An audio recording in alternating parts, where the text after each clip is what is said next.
मौसमी सरमा की आमद होते ही शहरियों ने दीपालपुर के कायद-ए-आज़म चौक में कोयलों से तैयार होने वाली बलोची डिश सिज्जी पॉइंट का रुख कर लिया। शहरी न सिर्फ खुद सिज्जी को खाकर एंजॉय कर रहे हैं बल्कि घर वालों के लिए भी लेकर जा रहे हैं।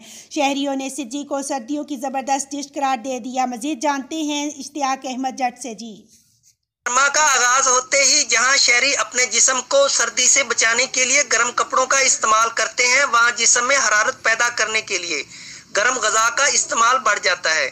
शहरियों ने मौसम सरमा को एंजॉय करने के लिए दीपालपुर के कायद-ए-आज़म चौक में मरूफ सज्जी पॉइंट का रुख कर लिया है।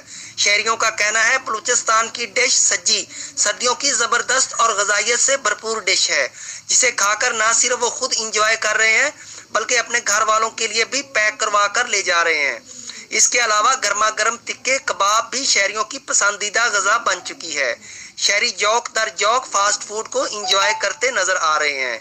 Ishtiyaq Ahmed Jatt, district reporter, QBN news, उकाड़ा।